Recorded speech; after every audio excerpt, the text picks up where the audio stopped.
Good afternoon. Welcome back to Three Swords Gaming. So we're going to continue on our Guild Wars 2 personal story playthrough right here at the end of Janthir Wilds. And I am optimistic, could be wrong, but I am optimistic that we're going to be able to finish the Janthir Wilds initial release portion tonight because I believe Chapter 8, actually I guess we could just look, can't we?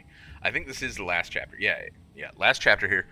So we should be good to go. We're going to try and finish this today. The first thing we need to do to be able to do that is we got some more errands to run. This is a pretty normal thing within Guild Wars 2 story playthrough, particularly in their new expansion model, which has of course a much quicker turnaround um, on the expansions, and consequently they have a need to kind of fill gaps, or they almost need like filler content, right? Which is a little bit unfortunate, but even in like End of Dragons, there was plenty of that. So it's not new by any stretch of the imagination. I don't recall. Well, I was about to say I don't recall like Heart of Thorns having it. If you go back that far, but actually, you're safe now. that is inaccurate. Heart of Thorns had it. They just did it a little bit differently, where they required you to get masteries to a certain point before you advance through the story, which is another thing they still do. Under any circumstances, you're safe now.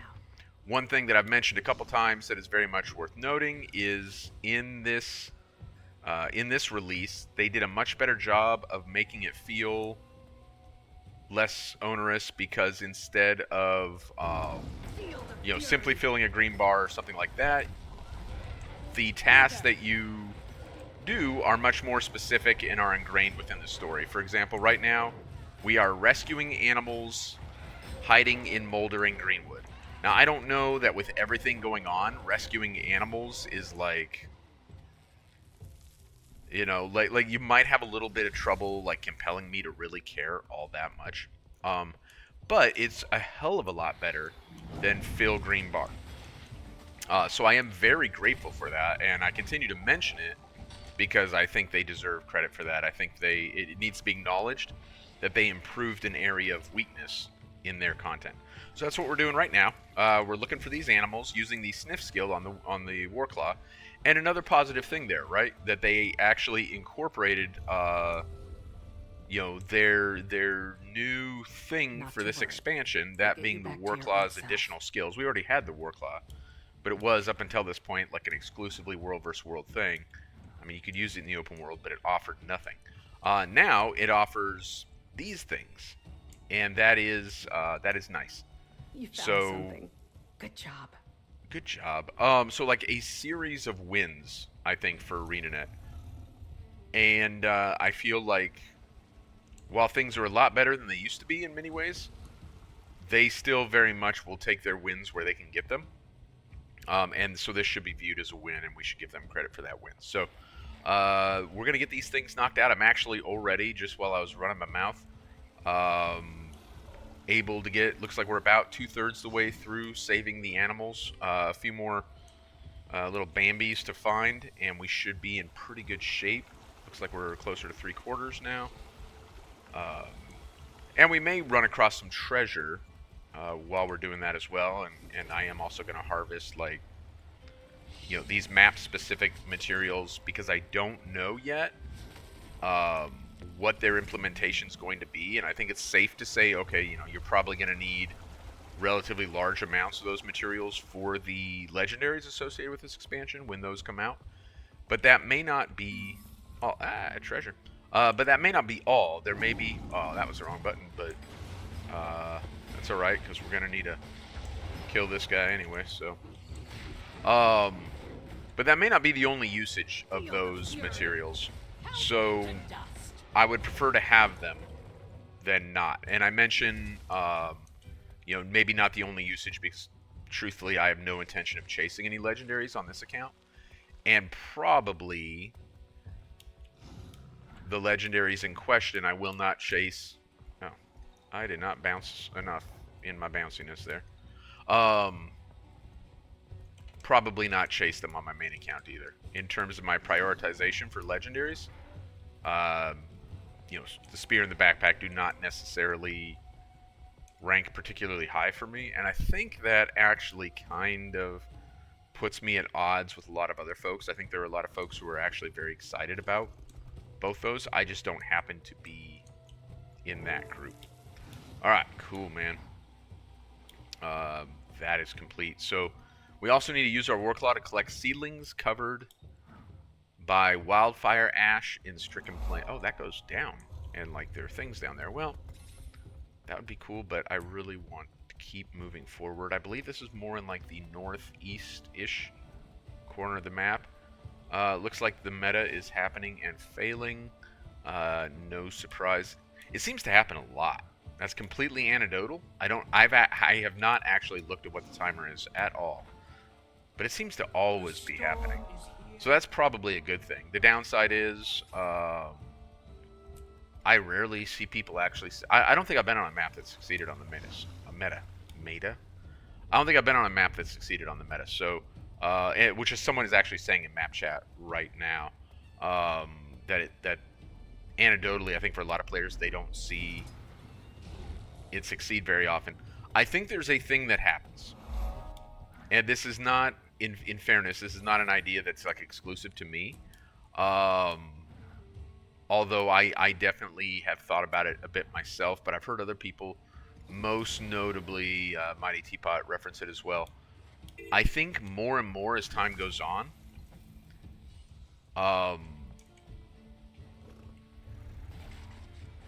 successful events like this, or like Dragon's End, stuff like that, I think those are more often than not tend to be guild events. So these big guilds that are out there that people like to be, members of, and oftentimes I think are associated with certain personalities within the game or whatever. I think they're succeeding with regularity, a lot of these things, because they're organized, and because they have the will to do it. And maps with random people are pretty much always going to fail. And I think if you really want to succeed at some of these things, you find yourself in a position where you have to pursue that through one of those guilds. Something that I personally have zero intent on doing. Doesn't mean it's a bad thing by any stretch of the imagination. It's a fine solution for people who want to complete those events. I don't care enough to do that. And there is a whole... I might actually die trying to get this one just because I'm in the boss's aggro range for the meta. And there's a big conversation that could certainly happen about, like, why would you play solo in an MMO, and that the outrage that some people seem to experience when that conversation comes up on either side of the conversation. People on both sides seem to get like very personally attached with that conversation, as if you're a solo player, someone saying, oh, it's an MMORPG, maybe you should play with other people, seem to get really upset about that. And then on the flip side, like, if I say, hey, I would rather play alone, people who are group content oriented seem to be like really offended, as if I have personally stated that I don't want to be around them. And I don't know why people get so like what it has to do with them as people. It has nothing to do with them. So that's pretty lost on me. Under any circumstances, I think that is something that's affecting a lot of the newer content. So, like Epoch, for example, or the meta on this event. I think probably some of those guilds succeed on Epoch or succeed on this meta close to 100% of the time, if not 100% of the time. While your average map that you just map into, like we did, this is the common thing. Decima is at 92%, Greer's at 100%. I think that's where we're at. That's where the game is at right now. And that puts ArenaNet in a position to either make the content particularly easy, which is definitely going to turn some people off, or continue to make it to where it's enjoyable for those groups, and hope that enough players warm up to the idea of being more socially involved. And I'm actually, depending on how I feel on any given day, probably open to either argument. If I'm running ArenaNet, I'm going to design my content for whoever pays my bills, because that's what a business does. And if so, surely ArenaNet has a data analyst. If they don't, then they deserve to go out of business for being a bad business. But I'm assuming they have a data analyst who actually looks at, among other things, they probably look at a lot of things.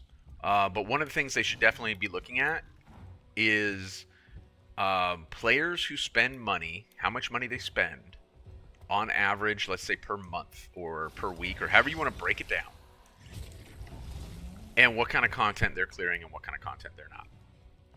And then kind of look at your ratios in regards to how much of your revenue is coming from players that do like world boss trains versus how much is coming from players who raid.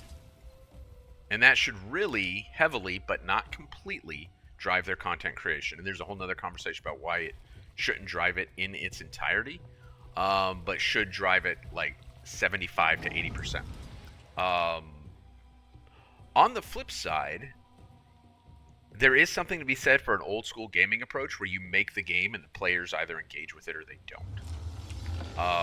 And you kind of, suck it up, Buttercup. Like, you want to complete this thing, complete it in the way it was designed to be completed. There's something to be said for that too. However, that approach may not make you money. Okay, so we completed our chores, and now we're going to greet Waiting Sorrow and Poised Arrow at our homestead here. Now, a lot of folks have made the observation. I heard it from someone else today on my drive home. Like I've mentioned, I tend to listen to YouTube oftentimes on my drive, either music or YouTube. And I heard another content creator talking about like how a lot of this stuff happens at our homestead, which I think is a really, really good thing. They gave us the homestead. It's the shiny new thing. It's exciting because and if you have already decorated your homestead, what I don't know, and I'd be really curious to find out, I might even, should I go through the trouble of finding out on an alt account whether or not if you redecorate your homestead, it's like that during the instance? It must be, because look, I can decorate it right now in the instance. So surely if I throw like a chair and a fire pit right here, boy, this is begging for a fire pit, isn't it? If I throw a fire pit right here and a couple of chairs, I assume it'll be there during this story instance. So if so, all the more reason to have story instances in your homestead. However, a lot of folks feel like it's invasive that now the NPCs just show up at your homestead and invite themselves in. I get it, but I don't know. For me, that seems far less disruptive than I guess it does for other folks. Waiting Sorrow, how are you? Working up already, isn't he? Stronger by the minute. Pa suggested I get some rest out here away from the village. Said the fresh air would do me good. Makes sense. Glad he's willing to trust you in my vicinity. Of course he does. He likes you. Just worries too much. About everybody. Not just me. We'll tell him soon, Pokey. I promise. After you've recovered a bit more. Don't want to put him in the healing ward too.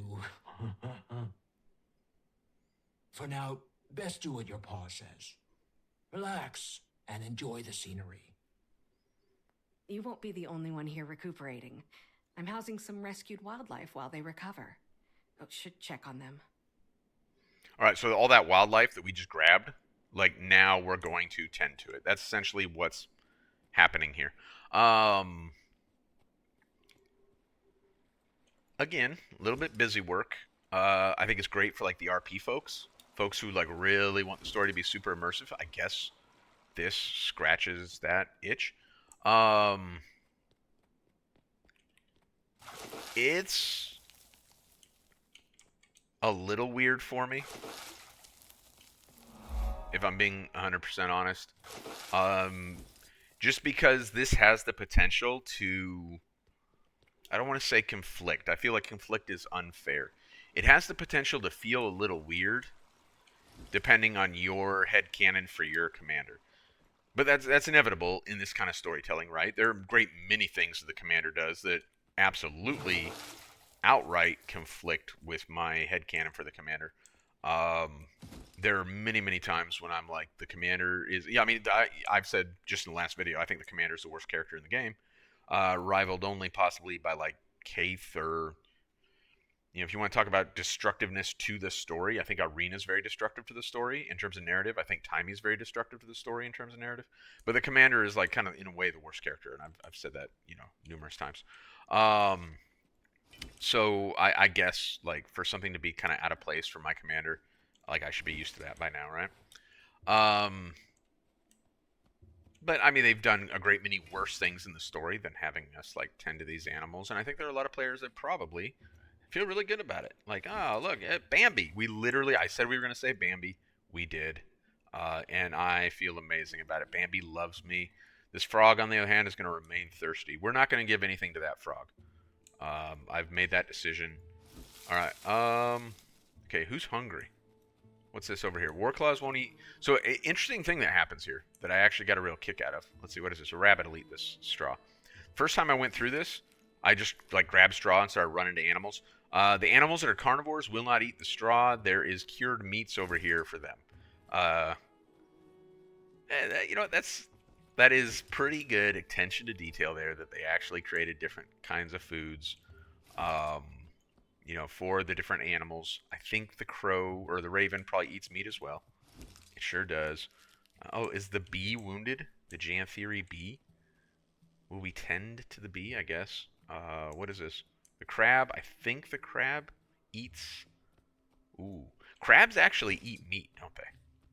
Yeah, because I've been crabbing, and we used, like, raw chicken as bait. Seems like things are in pretty good shape around here. At this point, our time is probably best put towards research. Wayfinder, you should return to the Isles. Seems they're a hotbed for stranger activity.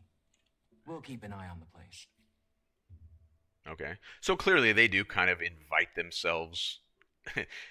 Waiting Star literally just said, I'll hang out at your house for you while you... So, I mean, certainly we would normally not find that... Like, at least in America, that would be, like, pretty off-putting. But again, I view all these bears as being very communal in nature. I guess that's my headcanon way of coping for some of this stuff. Coping with some of this stuff is I've just said, you know, this is how the bears are. Like, this is normal in bear society. I changed my mind on the frog, by the way. My daughter loves frogs, so we're going to go ahead and give the frog some water. We're not just going to allow this frog to die. All right. Have all the water, frog. 3 full splashes. Frog is good to hook. Okay. What I'm not going to do, there is an achievement for taking care of every animal and every plant, but we're not going to take the time to do that. It's unnecessary. I think it's like 1 achievement point, too. So, I don't care that much. Back to Janthir. And is it more busy work? We still haven't done that 1 heart, so I feel inclined to say it's more busy work. Oh, it's a green bar. Oh, I thought we had avoided... I had forgotten about this particular green bar. Unfortunate.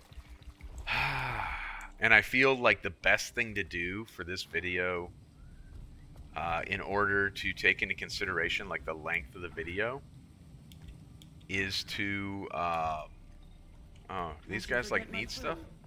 Just need to pack my gear. Alright. Is there, like, food and stuff over here? I think probably the best thing to do would be to cut the video. I don't feel like there's even another option. Although we keep interacting with the book, but where's the actual food? I haven't done this particular event before. Somehow I've missed it repeatedly. Oh, but you know what else is going to happen if we do this event? I have to do events that are not in this heart, or I'm accidentally going to finish the heart. And I don't want to do that. Alright. I'm going to cut the video. When we come back, our green bar will be done, or almost done. And we can move forward.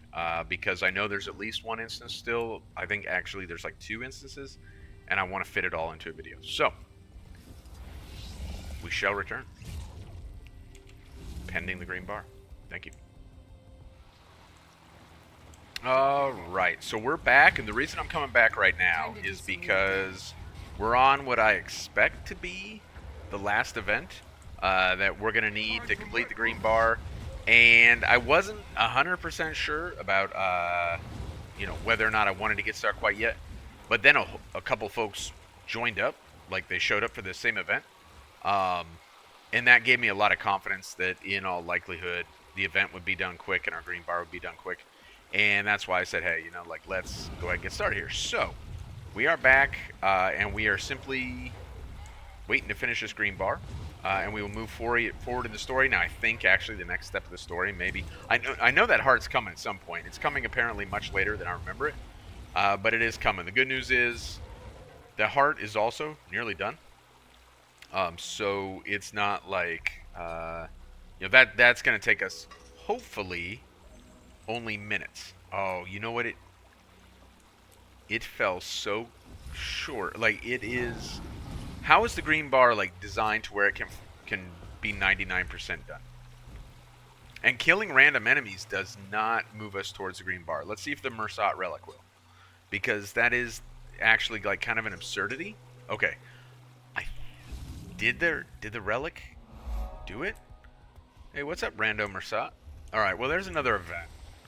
I guess we'll go up and do this event. As I recall, this one's not like particularly bad. So we'll see if we can do this. But how? Like I'm not even questioning it as a design decision. I'm questioning how it's possible, like within constraints of design, to get the bar 99% done. Because I don't think enemies advance it. Oh, they do. Commander, Look at that. finally Okay. some good news. Cool. Kate and I have a lead on combating the Titans. We think Bloodstone might be our missing piece. Meet us at the research camp at Ground Zero. Leaving now. Pokey's resting at the homestead. He's in good hands. Glad to hear it. Kid's a tough one. We'll talk more when you're here. All right. So the question posed by Malice is: Bloodstone the key to battling the Titans? And of course, there's no shortage of Bloodstone remnants here in the area. We see that right there, for example. So if it is something we can use, well, then it's fortunately like a resource. Here's more of it that we have available, right? Big old piece right here. And it would make sense that this is where we would have the conversation. After all, this is presumably where a Bloodstone was, because this appears to be the epicenter of some sort of Bloodstone blast, right? All right. Let's find out more.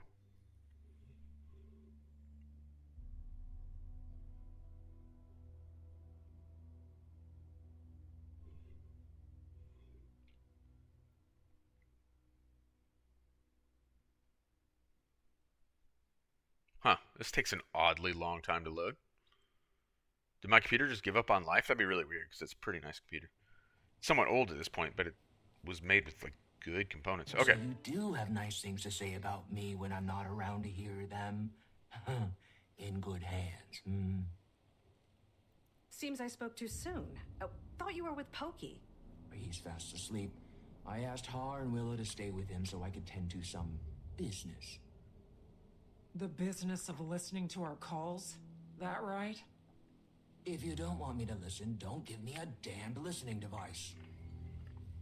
That's beside the point. I heard that you're looking into bloodstones. Thought it could be of use. Rather, the heart of the obscure could. Go on. If the Titans are siphoning energy from Bloodstone, neutralizing the shards may nullify their advantage. Something the heart of the obscure should be more than capable of. Risky, but it's worth a shot. I'm inclined to agree, though it is an unpredictable material, even in small quantities. Be cautious, Commander. Last thing we want is to turn this place into Bloodstone Fen. Huh. Okay, a few observations. Waiting sorrow is not wrong. If you don't want people to listen, don't give them a listening device. But more importantly, that whole like spiel is just a rehash of Detective Rama listening to our conversations in End of Dragons. Not good. Don't recycle the exact same garbage that you used in a previous, and you know, it was actually mildly annoying in End of Dragons. And as I recall, I probably whined about it when I was playing through End of Dragons. And when I played through End of Dragons for the story playthrough, if I am not mistaken, it was brand spanking new content. Because I believe when I originally started playing through Guild Wars 2 story to kind of capture it for posterity, not necessarily to really succeed at anything on YouTube, but I just kind of wanted to capture it all as one consecutive long story sequence, right? And I believe I timed it so that right when End of Dragons dropped, I was about ready to start End of Dragons. So I believe when I played through it, it was brand new content, and even then I was like, this communicator thing is stupid, and Rama listening to our communications is stupid, and they brought it back.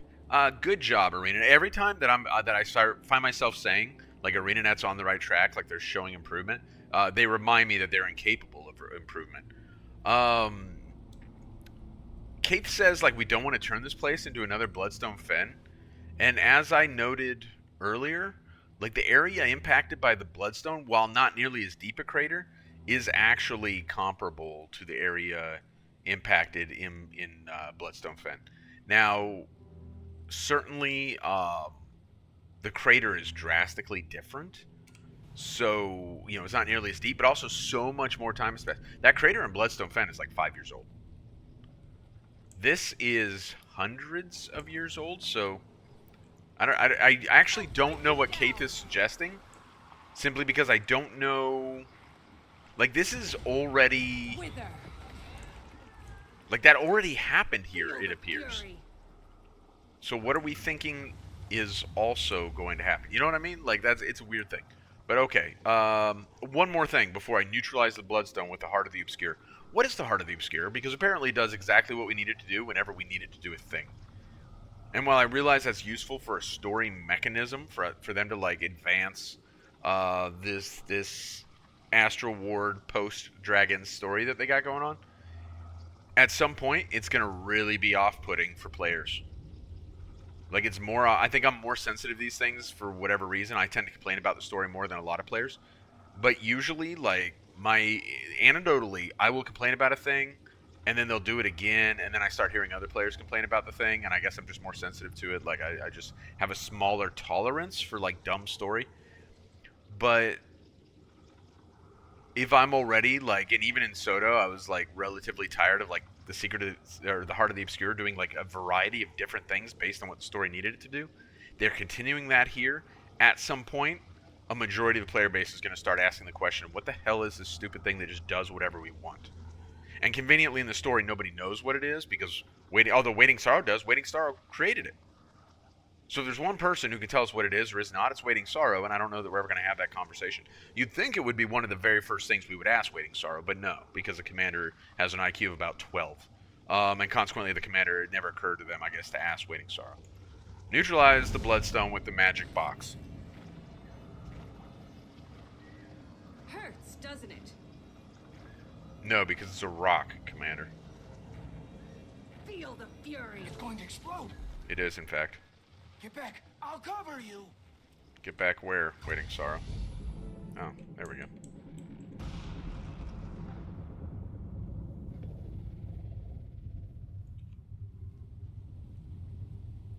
Who are they?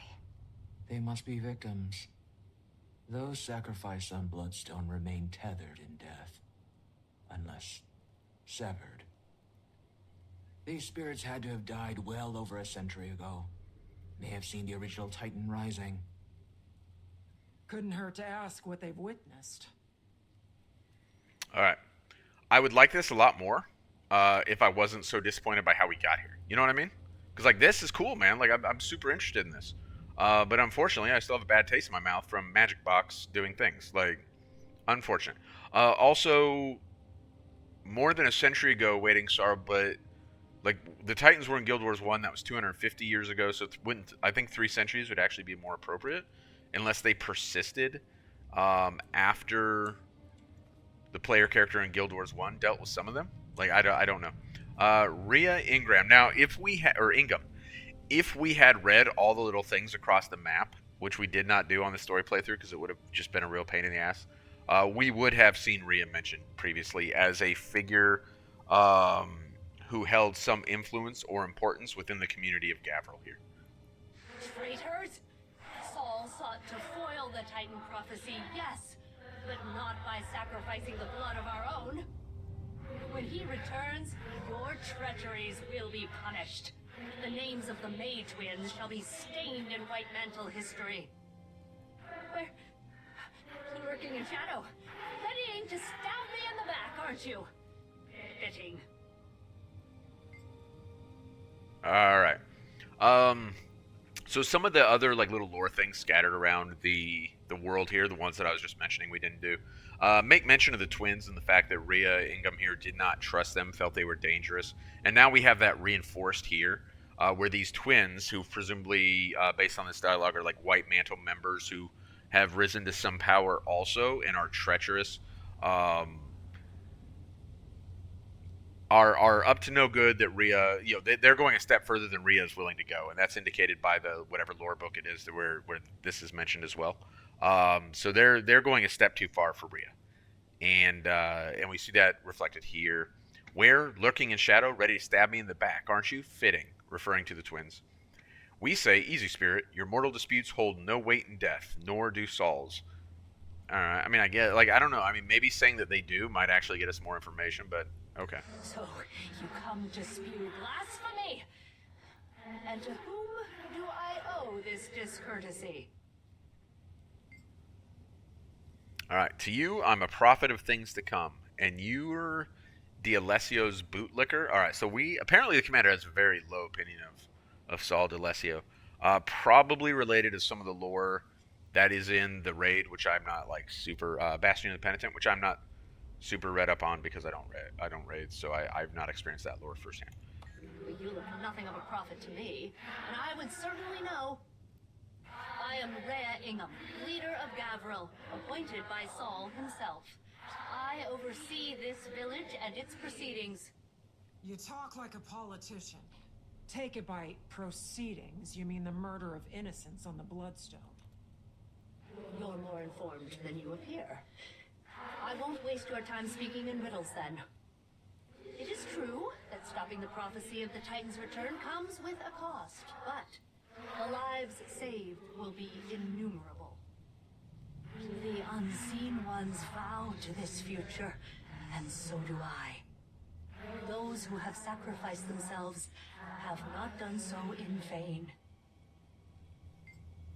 Alright, so it's not the craziest thing in the world, right? The idea that one might spare an entire, like civilization by sacrificing a certain number. It's a theme that pops up in literature and presumably at some point popped up in like the mythologies of one culture or another. The commander here says, as if they had a choice, you all died in vain thanks to the Titans. Well, the commander has the benefit of hindsight. So I'm not necessarily expressing like a particular amount of sympathy for the White Mantle, but it's a little unfair 300 years after the fact to be like, oh, you were wrong. Well, commander, you because for you it's ancient history that you find written on random pieces of papers scattered around the world. But not before the Mersat turned on you and your little dress-up club. Slain on the Bloodstone like pigs to slaughter. That's the future to which you vowed. How could... I refuse to entertain your madness. Leave, now, or you'll be the next cast upon the stone. Alright, so we heard Rhea mention the Unseen Ones. That is obviously a reference to the Mersat. Now, here's something that's really lost on me. If we want information from these ghosts, and keep in mind that was not the specific mission here. The mission was to test whether or not we could do things with the Bloodstone. We are now 1 for 1 on that test, so I guess we're having some success. But then when the ghosts pop up, it's an opportunity to gain information. And instead of gaining information, like I feel more like we're like just talking crap to the ghosts. At least after that one interaction, right? Like we're trying to take some kind of moral high ground, which I don't think the commander's in a position to do necessarily. The commander has sacrificed hundreds, potentially even thousands, in the battle against the dragons. Potentially more than that. Yeah, I mean, it depends on... I mean, a lot of that's going to be headcanon as far as, the events that we only partially experienced, like the downing of the Pact fleet. But, like look at all those airships destroyed in the Pact fleet. Like, presumably that was a lot of people. So I don't know that the commander's in a position to take the high ground here. And yet that's exactly what the commander does, and like talks down to these guys. And I feel like that, like if you really want information, maybe that's not the way to go. I don't know, man. All right, magic box, another rock. Which, by the way, they could have expedited this process a little bit. I feel like, you know, drop the HP on the rock by like, you know, 30, 40k maybe. Each one of those hits was like 15 to 17k. Like, drop it a couple hits worth. Holy smokes.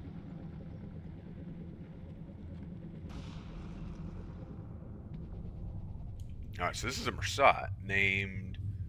Is that... Manakaz. Manakaz? We're gonna go with Manakaz. I normally require an appointment to speak with me. But seeing as you've interrupted my work, let's make this quick, shall we? You may speak. Alright. I didn't want this to happen where we got interrupted. I should have taken out another spirit. See if we can just take care of that real fast. I don't really want fights interrupting the dialogue. Alright. So we're interrupting his work, to which the commander says, don't suppose your work... I kind of like, by the way, that he, like... do we have another one around? Or is... Waiting Sorrow just kind of doing her thing? Alright. I kind of like that he requires appointments. Like, that's... I mean, that's stupid. like, it's kind of quite dumb. But, you know, like... I don't know. I find it mildly entertaining.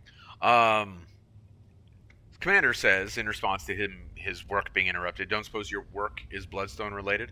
Come on, Commander, you know, there's no point in being snide. There's no benefit to that. Ah, follower. Manakaz. Or the Blood Phenom, if you prefer. My followers often do. Alright, so, yeah, actually, this is what I was about to say. You seem awfully proud of yourself. Whatever this Mersat is engaged in, he takes great pride in it. It doesn't seem like he's secretive about it. Of course. Should the scientists shun their discoveries? The artists be ashamed of their creations? I bet you fancy yourself both. Art envisions the world as it could be. Science makes it reality. My greatest work is born of their convergence. That's actually pretty good dialogue. I can get on board with that. That's cool. To which the commander said, makes cold-blooded killing sound almost poetic. Man, that high horse is real high, Commander. Like, hold on tight. Death is a distasteful byproduct of the transference of power to Bloodstone. But the transfer itself is an alchemy of miracles. And maximizing the power retained is crucial. If that amplifies the subject's pain during the process, at least it will be short-lived. And the end result, regardless, will be the same. Squeezing every bit of life from your victims like a binding snake. Whether you grasp the true scale of my vision is of no concern to me. Small minds breathe smaller opinions. Whatever helps you rest in peace.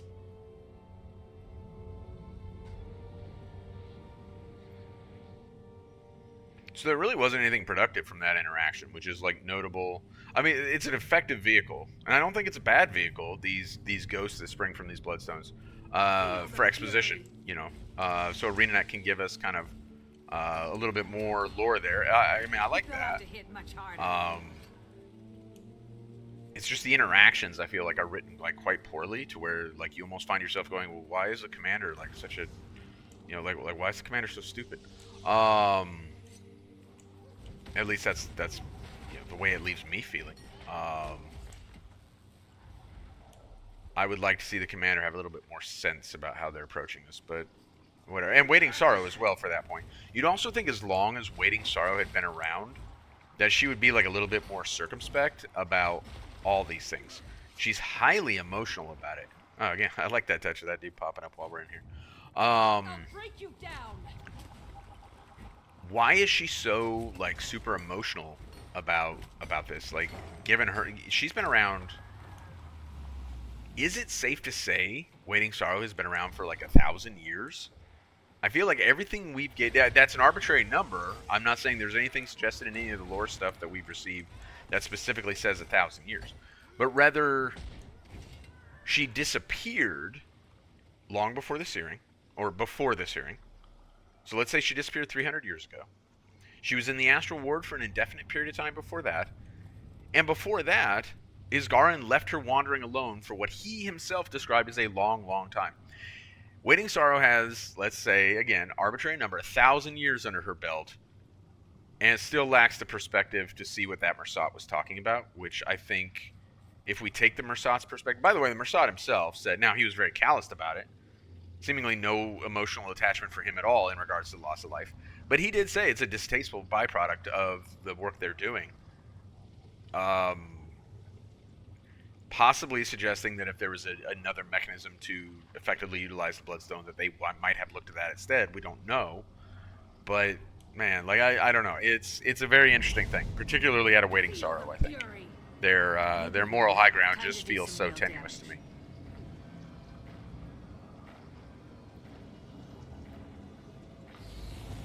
All right, where's the bubble we hide in? Oh, it's over there this time.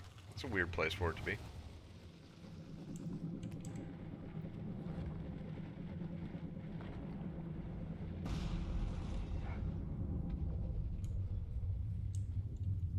All right, remember the name of the twins? The May twins? So these are the twins right here. Kind of portrayed as... Oh, did she aggro? She 100% did, didn't she? All right, before we talk to the twins...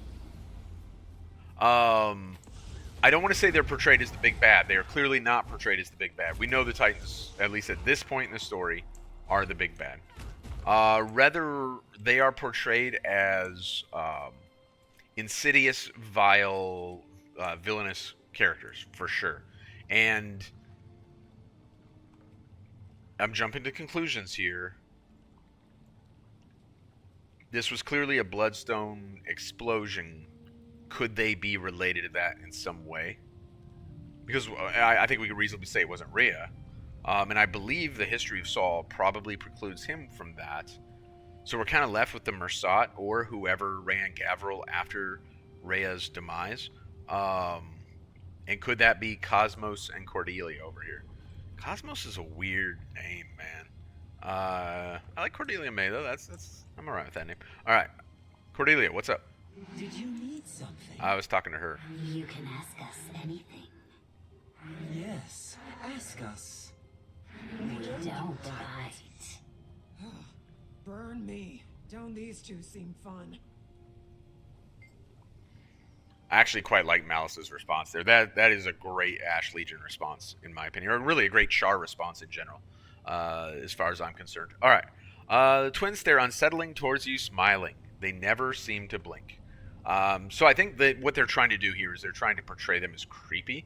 And I think they do a pretty good job of that. I think the voices are done in a creepy way, and this description sounds creepy.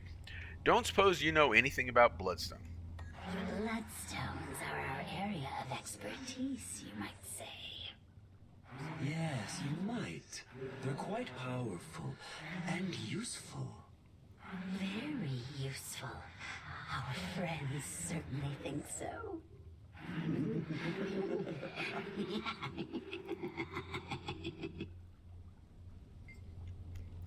Alright, so as I understand it, the only people who could see Mersat were either the Ascended, folks who were Ascended, which the player character in Guild Wars, in the first Guild Wars game, goes through the process to do that, specifically so they can battle the Mersat. Or folks that the Mersat choose to expose themselves to. So I would assume at some point the Mersat made a conscious decision to expose themselves to the twins. And when and where they did that, and kind of the relationship between like Saul and Rhea, and now Cordelia and Cosmos here, like I don't know, and I'm probably not like deep enough into the lore to make a speculation on that. I only note it because it's somewhat interesting that the way Cordelia and Cosmos are talking about it, it's not like the unseen ones. It is that it seems more intimate, like they have direct exposure to the Mersat. Maybe we'll find out here when we ask your friends, the Mersat. Care to elaborate? Bloodstone gives one strength, With strength comes power. With power, when they do what they want. Say what they want. And silence what they don't. Or who? They're wasting our time. And they're putting my petals on end. Alright, so Keith is having none of this. And if there's anyone in this group who shouldn't be on a high horse, it's probably Keith. But just the same, Keith has had enough of this, so we're going to move on, I guess. However, it should be noted, just as a quick aside or a quick note, when we talked to Rhea, like up here or wherever it was, maybe up here somewhere, she had a very clear motivation for using the Bloodstone, right? Which was to stop like an invasion of the Titans, and she had some sort of desirable end state, which one might argue is good, even if her methods were not good. It's kind of ends justifies the means sort of thing. These two display very different motivations, and I think that this writing is meant to communicate that. We are meant to see a distinction between Rhea and the twins here. Going so soon? Shame. Shame indeed. Take care now. And be sure to Watch your back. You never know. who might be Out to get you.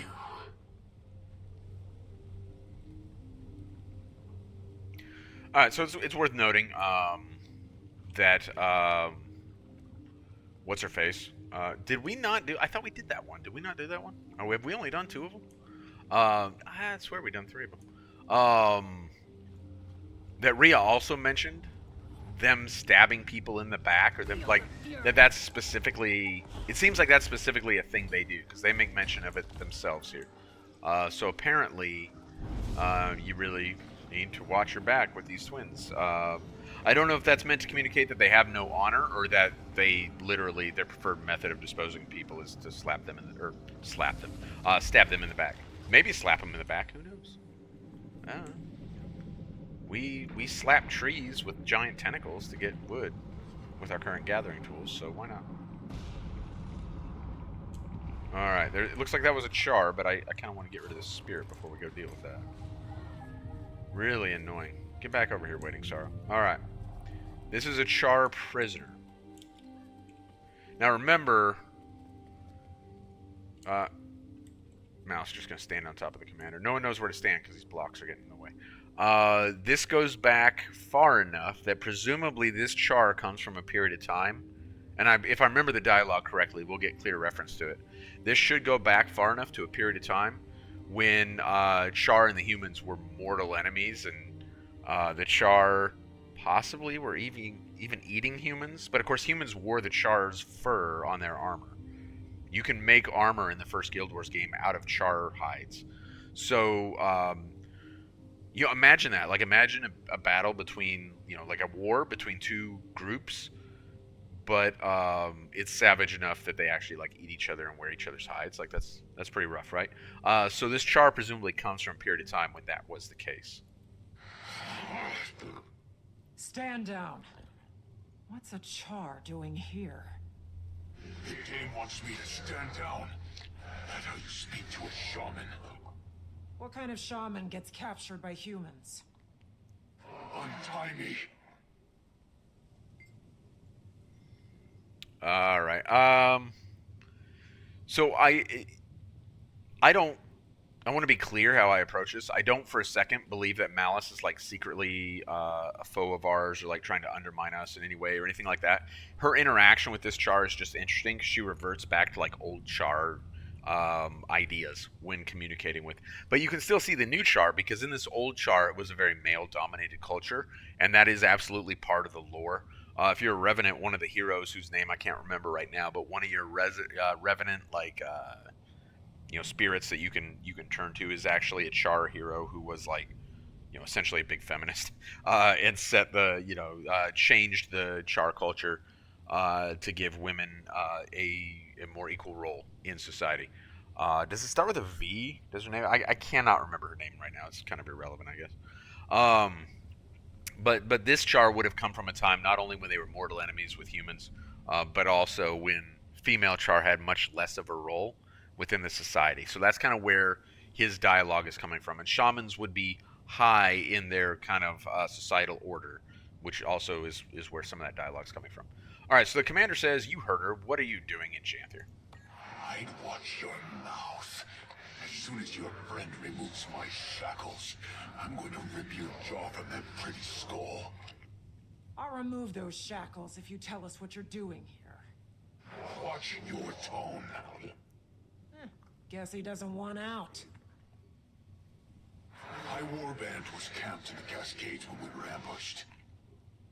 They took a few captives, killed the rest.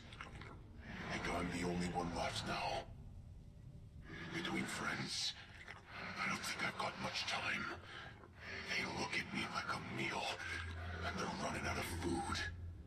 Well, just as barbaric. You did turn a city to ash. And what a bright day that was. All right, so referring to Ascalon, and here we actually makes mention, or we ask him, Ascalon, you mean? The smell was magnificent. You could see the sky light up all the way from the Shiver Peaks. So, again, more references on both sides, them meeting each other, which is kind of interesting. I'm sure you can tell us all about the Titans, then. They will build us a bridge to the next world. 10 more years and this one will be gone.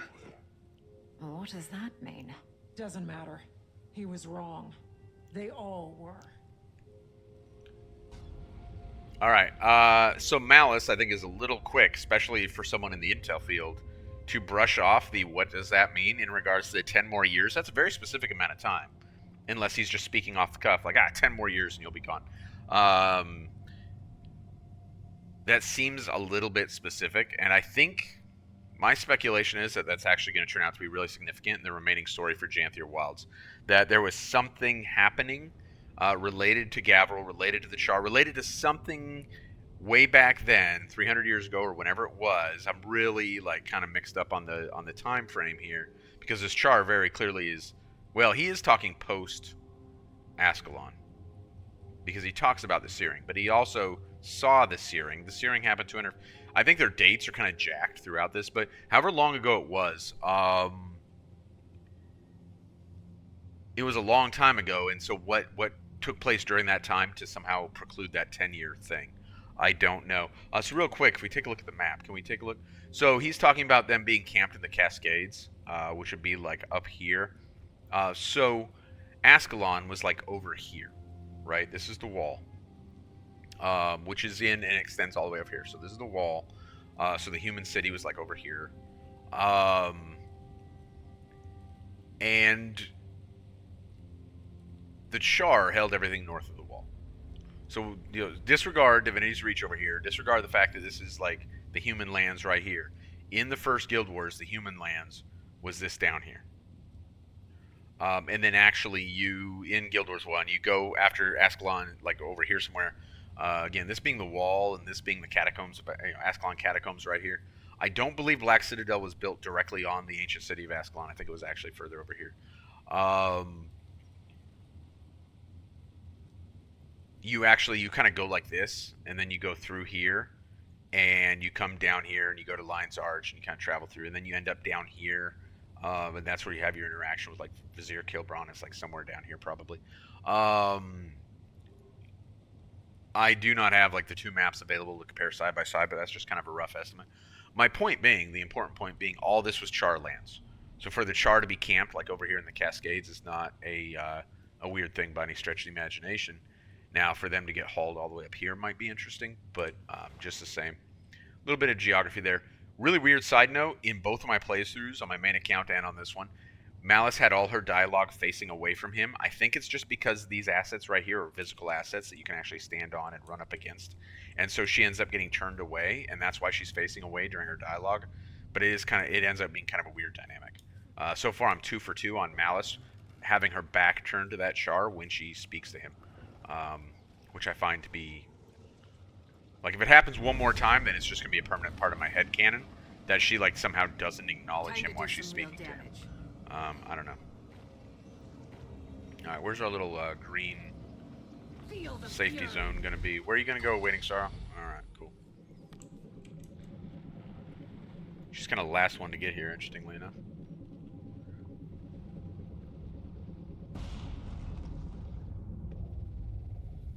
Alright, frightened Kodan cub.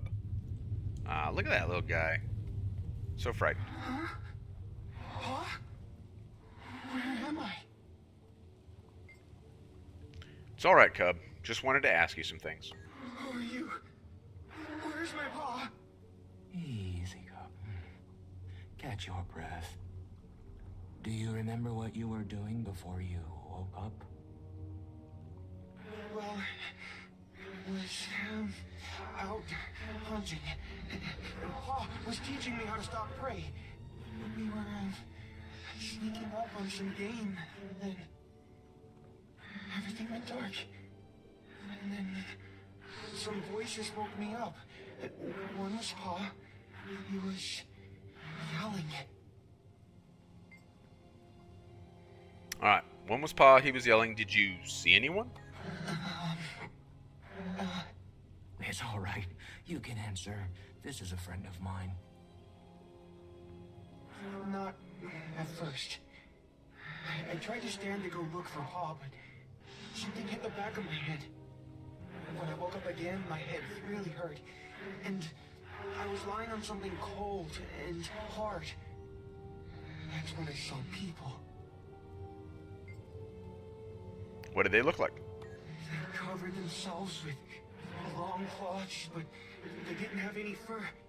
Just their skin. Just like you. They were all around me, staring. It was scary.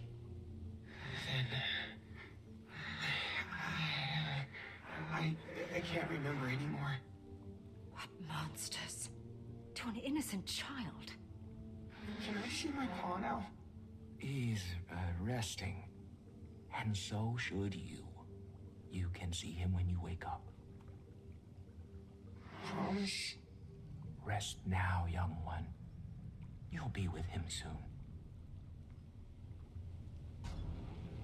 Alright, so I've mentioned headcanon a few times as we've kind of gone through this. I'll tell you one area where my headcanon is very strong, is the idea that at some point, Waiting Sorrow has the ability to actually perform the act of severing their connection to the Bloodstone. Because otherwise, it seems very callous that she tells this cub, that he'll be with his dad soon, and she actually does not have the ability to do that. Now, whether or not we'll see that in the story, I don't know, or whether or not it's meant to be implied here, I don't know, because I don't think it's actually implied. But that's kind of trying to reserve space for that in my head. I do like that we had Waiting Sorrow with us for this dialogue, and that she takes control of that dialogue and that interaction with the cub. There are so many times in the Guild Wars 2 story where the commander just moseys into wherever, and they're like, "Oh, look, here's a person we trust." The first chapter, the first map of season 4. What is the name of that map? It's not a terrible map. It's actually, I think the map itself is relatively solid. Sandswept Isles. And I thought this whole construct was like super cool. So they did some really cool things during that chapter. But anyway, when we're in Sandswept Isles, we just like randomly show up, and the Olmecon are like, "Oh, hey, you look like a trustworthy guy. Come here and immediately become part of our village and be like involved in our intimate affairs. Watch our children for us." And it just feels like super stupid, right? I like that this little bear doesn't trust us, but does have more trust for Waiting Sorrow, because immediately he looks at Waiting Sorrow and sees something familiar, which is may look a lot to him like the voice from his village if he goes back far enough to a time when his village still had a voice, as well as a claw. If not, at least he could look and see a Kodan that he trusted versus someone who bears the appearance of not just the scary people that he didn't understand, but very important to know, everything he described were his experiences immediately prior to dying on the Bloodstone. When he woke up and he was laying on something hard, I am confident what they're trying to communicate there is that he was on the Bloodstone, and that when people in robes were gathered around him, that was them preparing for the sacrifice on the Bloodstone. So, which I think is cool. Give us that description. I like that. Tell us, what that was like to be sacrificed. Tell me what that actually, how awful that actually was. I think it's cool. So kudos for that interaction right there. Not all these are super great, or certainly not everything in the story is super great. I've complained enough about the story, but that particular bit of dialogue, I do enjoy.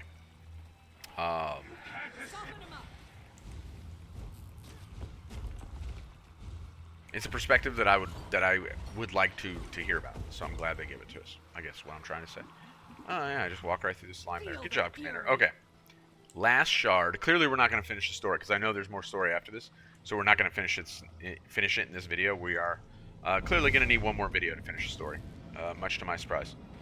But it is a credit to the fact that while the story is kind of long and narrative heavy in Janthir Wilds, there is enough of it there to be meaningful.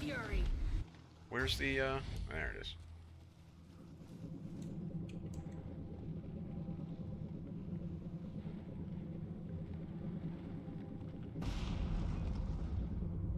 Alright, who do we got now? Gavril Citizen. So is this just like a random person from the town of Gavril? And I'm under the impression, I thought there was something out here in the world, like one of those scraps of lore that we just pick up and read because it's, a page from a book laying on the ground. Which, don't get me wrong, like I really appreciate them giving us lore, and I'm fine with them doing that. It's just kind of silly if you take a step back and you're like, oh, Commander's running around this incredibly dangerous place and finds a 300-year-old page out of a book laying on the ground. But it's not that different from like how like Elder Scrolls or something would do it as well. So I'm not particularly picking on it. It's just a little bit silly. But I believe one of them mentions to us that Gavril existed before the White Mantle got here. Maybe she tells us that, and I'm remembering it from my previous playthrough. Let's find out. I've been here the whole time, huh? Sure looks different than I remember. So, how long have I been dead? Alright, so immediately, something really different. None of the others that we interacted with seemed to understand that they were dead. This Gavril Citizen immediately identifies that. And identifies it by looking around and seeing that the world's different than she remembers it. How did none of the others come to that recognition? I don't have a problem with this. If it sounds like I have a problem with this, I don't actually. Because I think there's like this concept of like various levels of awareness and being able to see truth versus not seeing truth. I'm in the process of wrapping up the sixth rather. There were a few others written by his son, but of the ones written by Frank Herbert, I'm in the process of finishing up the last Dune book. And of course, one of the big themes there is like awareness and kind of varying degrees of perceptiveness in terms of reality versus the reality we perceive and so forth. And so I find this quite interesting. They would want to be cautious how deep they dig into this because they might stomp on their own crank if they're not careful about how they package it. But it is an interesting thing. You're quite perceptive. Well over a century. So we give them an answer. And apparently the answer is well over a century. I feel like there's some incongruities in terms of the timeline. Thanks. I've always been quick on the uptake, if I do say so myself. A century, huh? Explains why so much has changed around here. Afraid not everything's changed. The Titans have returned. Returned? Getting the last laugh is a nice consolation, even in death. Once the White Mantle started taking out their own, I knew that'd be the end of this place. England wasn't so bad. But once those creepy twins took over, forget it. All hell broke loose. So you lived here before the White Mantle? Yeah. I was out here trying to get my life back together. My former line of work was a bit unsavory, you could say. But being a crook wasn't all I wanted out of life. I knew there was more to me than just that. I can certainly empathize. So I started fresh. Had a job, a family, and then the White Mantle showed up. And here we are. Well, more. Incredible. Entire village full of ex-cons. And it's the zealots who morally bankrupt the place. Hypocrites. All of them. If only the Titans got to them sooner. Just wish that wasn't true of all of us. There were some good ones here. What a waste. All right, I enjoy all of her dialogue. I really do, and also that's what I was remembering. She's the one who tells us that that the village of Gavril existed before the White Mantle got here, um, and I like how that's portrayed. I like the idea of this place being kind of an Australia type place, like a place that started, with outcasts and crooks in hiding and stuff like that, and became a community. That to me is super cool. And then the White Mantle come in and appropriate it for their own uses, and these people who had escaped and started something new are now suffering again. And is that poetic justice, or is it yet another injustice? It's a very cool concept, and I dig it. All right, I guess we're gonna come over here and gather around the fire. Enough information to put to work against the Titans? What? I'd say so. And enough blood-stained history to make me never want to set foot here again. Seeing how the Bloodstone got so powerful makes me want to keep anyone from using it, Titan or not. Power accumulated off stolen lives is no small threat, but it's not infallible. As long as we're intentional in its use, the Heart of the Obscure is our most promising solution up to this point. Let's regroup at the homestead. We can check on Pokey, then talk strategy. May the innocent rest, and the wicked writhe. I actually like that saying right at the end. That's kind of fun. I am confused by Kaith saying, or was it Kaith or was it Malice who said? I think it's Malice who asked the question, "Have we learned enough?" And Kaith says, "I'd say so." Yes, Malice. Think we've gathered enough information to put to work against the Titans? Kaith. I'd say so, and enough bloodstained history to make me never want to step foot here again. Did we learn anything to help us against the Titans? Unless you count our interaction with the Bloodstone. If we're saying that's what we learned, then I guess we did. We interacted with like 6 of them. Because 5 for 5, but that was after the initial one, right? But we got 0 conversation about the Titans. What we got was conversation about the White Mantle and the Mersat and all that lore. Super cool to give us all that lore. I have no complaints about that at all. If I pick apart little bits of the story, that's only because I can't help myself. But I really appreciate getting all that lore. I don't feel like we learned anything about the Titans. And then I'll be honest, even on my first playthrough, when Waiting Sorrow was like, what is it Waiting Sorrow says? As long as we're intentional in its use, the Heart of the Obscure is our most promising solution up to this point. Says the maker of the Heart of the Obscure.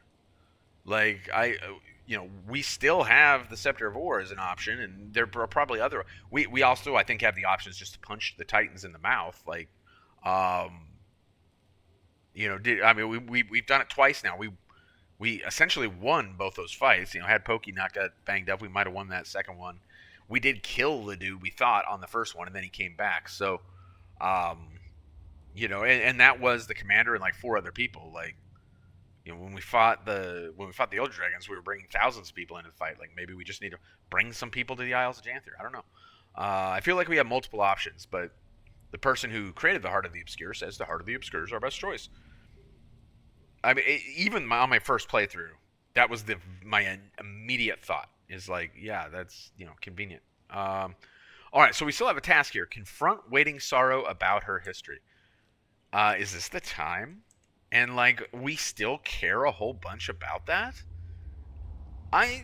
We've continued we're almost all the way through the story now, and I still don't understand why the commander cares so much. I still don't understand what our motivating factor to nail Waiting Sorrow as some kind of bad guy down. I don't understand that at all. Wayfinder, what is it? Are you not headed to the homestead? I know who you are, Waiting Sorrow. Iskarin broke rules to ascend you when you were suffering. You're not just a wizard, you're a fable to the bearkin. Quiet! Quiet! Please. Don't tell them. Don't tell Pokey or Alder. I am not a fable. I was just hurting. Koda's voice, it burned my core raw. It would rattle their worlds. Don't, please, don't. I'll see you at the homestead. All right. I guess I'm okay with the commander. By the way, it's kind of nice that they give us which I can actually use, because for some reason I still have that Forgotten Seal equipped.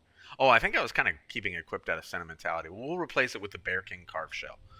since we Just get an one more ascended confirmation trinket of here. how great I I kind of don't mind that the commander's like non-committal. That's fine. I just don't understand why the commander cares so much. Like, I also have a question. Beyond that, I'm done beating that up. I beat it up a lot. I'll try not to beat it up anymore. I also have a question.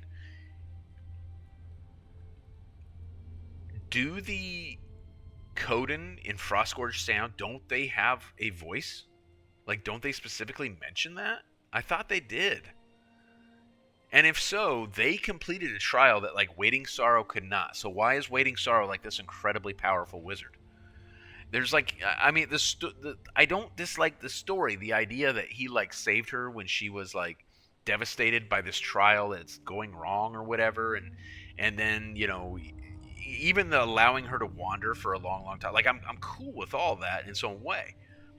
But I feel like there's a little bit of an incongruity here where, like, because the idea of a voice had already been introduced in core game, undoubtedly long, long before they you know, ever considered this story. I don't know that when they designed the core game, I bet you they weren't certain the game would last this long. Certainly they hoped, but I kind of doubt they expected. But like, I almost want, you know what? We're not going to continue this story anymore today because we're going to wrap it up in the next chapter, because I know there's still at least that much left. We still have to go to the home instance, and we have to, and there's another, like, playable instance. So there's two things. What am I hearing talking, though? That's related to this event, right? It is. There's a champion event that happens here, where this this member of the ward gets, like, possessed, which we had seen him before in more like Bloodstone Madness. She gets, like, Bloodstone Madness over here. Is someone trying to do it?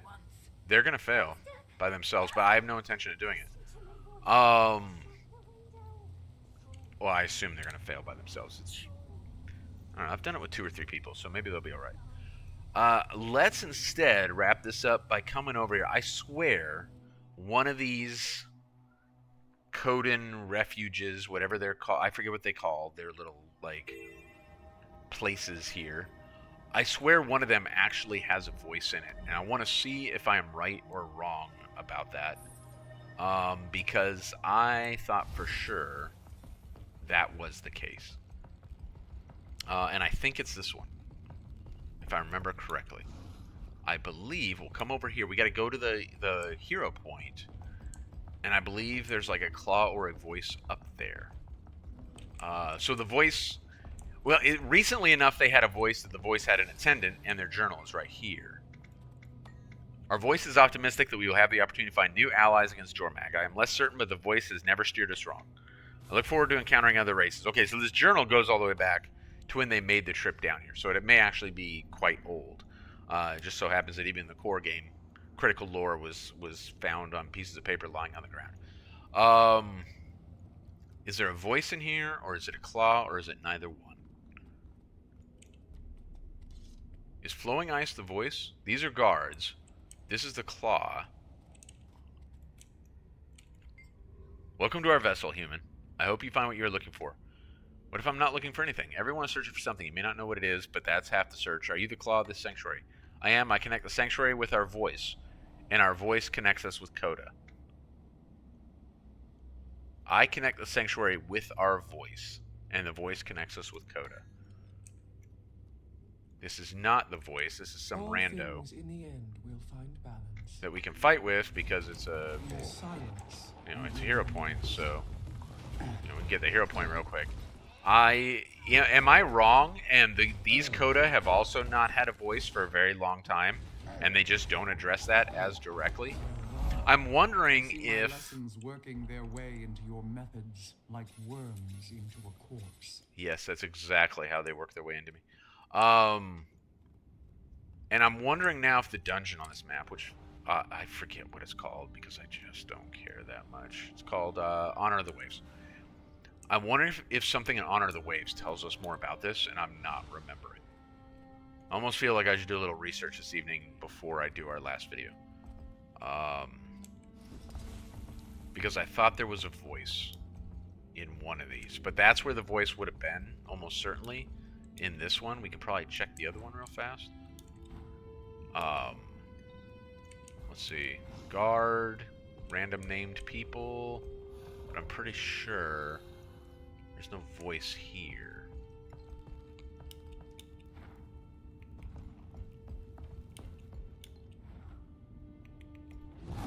Alright. Have at you indeed. Let's check the other one real quick, and then we'll wrap this video up, and we'll continue our wild speculation, because obviously I don't know what I'm talking about in the next video, I guess. But we're not that far from the other ones, so we'll scoot over there real quick. I suppose I could have just waypointed it. Costs like what? Like 1 silver?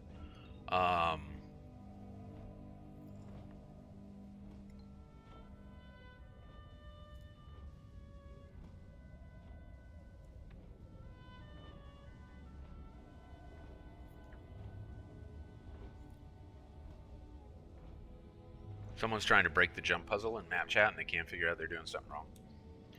Hey man, you might just have to jump. I don't know what to say.